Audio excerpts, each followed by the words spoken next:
How many of you guys here have ever wanted to quit something? Maybe it was something that you started doing without really thinking about how much effort it was going to require. Maybe it was something that you thought would be easy, but turned out to be much harder than you ever expected. Or maybe it was something that looked like fun, but turned out to be a lot of work. There are a few things in life that I bet we all wish we could quit doing. How many of you would like to quit waking up in the morning? You could get up whenever you wanted, then start your day. That'd be pretty nice, right? Some of us would like to quit school, or work, or being nice. Others of us would choose to quit our families, quit worrying about our bodies, or quit trying to get others to accept us. In this series, I Quit, we're going to be allowing God to teach us how he can help us quit living in fear, quit complaining, and quit comparing ourselves to others. Today, we'll take a look at how we can deal with our circumstances better and get ready to see what God will do to deliver us from the fear and worry that dominates our lives. I want to share with you a story about a situation where I found myself in not too long ago in which I was afraid.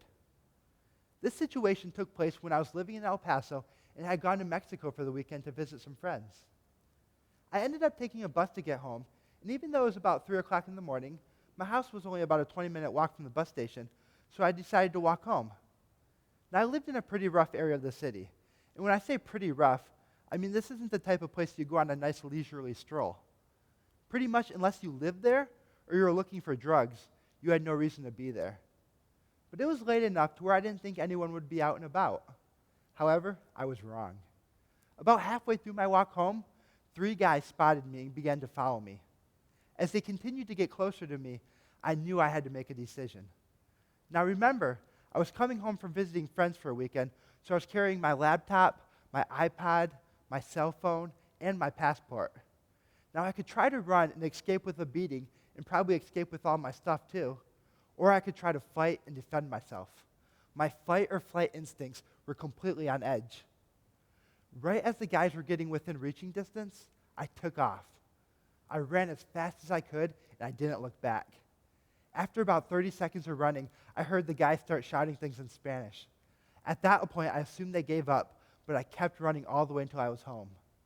As I got home, I remember being shaken up, out of breath, and feeling afraid. Every single one of us battles some sort of fear. We may have a fear of rejection, we may have a fear of failure, or not meeting someone's expectations.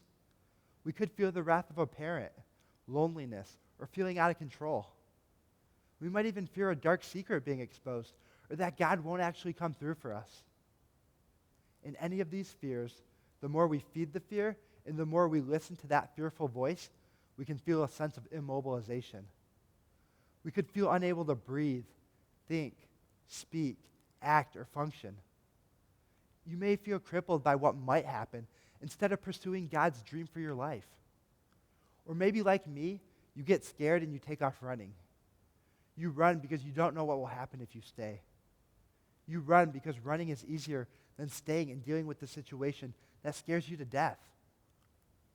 In the Bible, we see a situation that God's people faced where they too were afraid, and understandably so.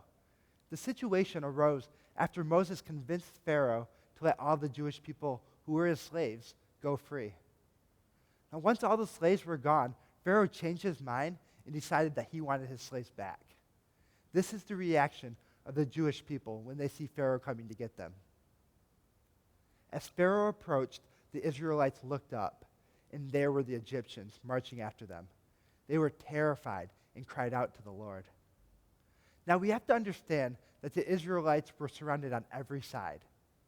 Ahead of them was the Red Sea, a raging river that entering would mean certain death. On one side was a mountain range, which was physically impassable.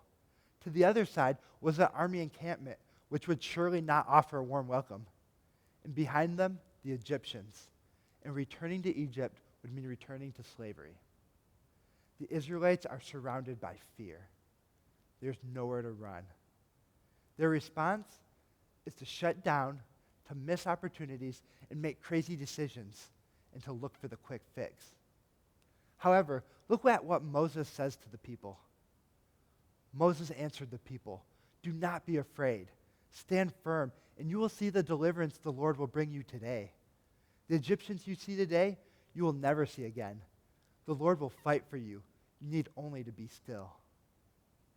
We've got to remember that God will always fight for us. That very night, God sends in a strong wind and parts the sea, leaving dry ground for the Israelites to walk across. Then, when Pharaoh's army attempts to pursue them, the sea comes crashing down on them, and they drowned.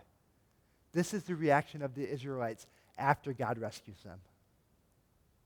And when the Israelites saw the mighty hand of the Lord displayed against the Egyptians, the people feared the Lord and put their trust in him and in Moses, his servant. See, the Israelites went from fearing the Egyptians to fearing the Lord.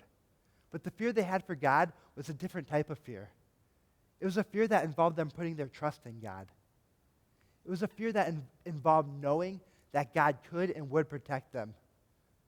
It was a fear that focused not on what bad things could happen to them, rather on what great things could happen with God.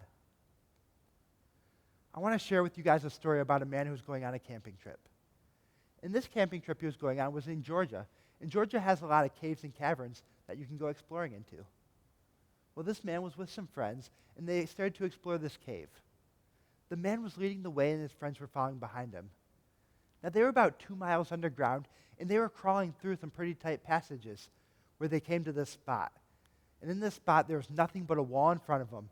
And in this wall was the hole about the size of a grapefruit.